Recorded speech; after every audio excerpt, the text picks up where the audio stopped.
Attendu comme chaque année depuis 5 ans dans le tournoi des maestros de N'oubliez pas les paroles, Hervé a malheureusement flanché et entraîné ses deux coéquipières dans sa chute. Une fin de jeu difficile à encaisser pour le candidat emblématique. Certaines défaites sont un peu difficiles à encaisser. Joueur incontournable de N'oubliez pas les paroles, Hervé, N°6, était de retour sur France 2, ce vendredi 14 avril, pour le deuxième prime du tournoi des Maestros 2023, qu'il avait remporté l'année passée. Pour cette 5e édition, l'événement permet toujours aux 18 plus grands gagnants de jouer en équipe au profit d'associations. Ce soir, il s'agissait de l'ARSLA œuvrant pour la recherche sur la maladie de Charcot.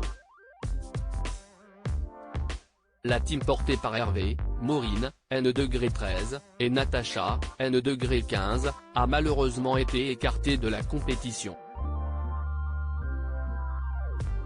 Une élimination dont l'intermittent du spectacle s'estime entièrement responsable, comme il nous l'explique dans cette interview. Téléloisirs.fr, quelques mois après votre victoire dans la Ligue des Maestros, quelles ambitions aviez-vous en participant au tournoi des Maestros? Hervé, pas d'ambition particulière, parce que quel que soit le format auquel je participe, j'ai toujours envie de faire le mieux possible. Évidemment pour le tournoi, on a toutes les chances de croire que ça va bien se passer pour les associations, on a confiance les uns en les autres pour ça. J'avais envie de bien faire, de passer du bon temps sur le plateau et surtout de donner un moment de loisir sympa aux téléspectateurs. Comment avez-vous accueilli toutes les nouveautés du tournoi? Avec beaucoup d'amusement, même si c'est toujours un peu stressant car c'est clairement mis en place pour nous déstabiliser. Et c'est plutôt réussi, rire. Il y avait encore plus ce côté tirage au sort, donc c'est un peu stressant de ne pas savoir comment on va être mangé. Finalement, c'était assez bon enfant. Vous avez retrouvé Maureen et découvert un peu plus Natacha. En tant que grand habitué du tournoi, se sont-elles reposées sur vous? Je ne pense pas, on était tous les trois dans une confiance moyenne en nous-mêmes, donc on s'est un peu reposés les uns sur les autres.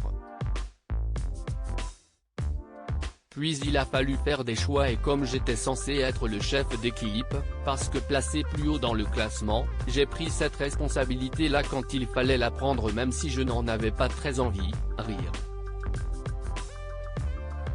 Mais je ne leur reproche pas. De toute manière, pendant cette épreuve, aucun de nous trois ne cesse de désigner. J'ai donc pris le flambeau et ça ne s'est pas très bien passé d'ailleurs. Vous vous en voulez? Concrètement, j'ai fait des erreurs sur des choses que je connaissais, c'était complètement une faute d'attention, donc oui. Je suis passé à côté de choses qui normalement ne sont pas censées être des problèmes pour moi. Mais bon, c'est le jeu, parfois on flanche quand on ne s'y attend pas forcément. Le match vous a opposé à l'équipe d'Arsène et aux deux Caroline. Qu'est-ce qui a fait la différence entre leur équipe et la vôtre? C'est entièrement mes erreurs. J'en fais deux que je n'aurais pas dû faire. Ça se joue tout le temps sur des choses comme ça. Mais je porte la responsabilité de la défaite. Je n'avais pas revu Cézanne Pain, de France Gall, note de la rédaction, depuis très longtemps, alors qu'elle fait partie de mon répertoire de base. Je pense que j'ai trop réfléchi, en réfléchissant moins ça se serait beaucoup mieux passé. Malgré l'échec, êtes-vous fier de vous? Je ne suis pas fier de moi parce que c'est un peu rageant de se tromper sur des choses qu'on connaît. Mis à part ça, c'était très chouette d'être avec les filles, on était une jolie équipe. C'était un super bon moment, je regrette simplement de les avoir fait perdre. Mais je sais qu'elles ne m'en veulent pas. À lire aussi est-ce que j'ai encore ma place? Hervé, n'oubliez pas les paroles, présent dans le jeu depuis 7 ans, prêt à prendre sa retraite ?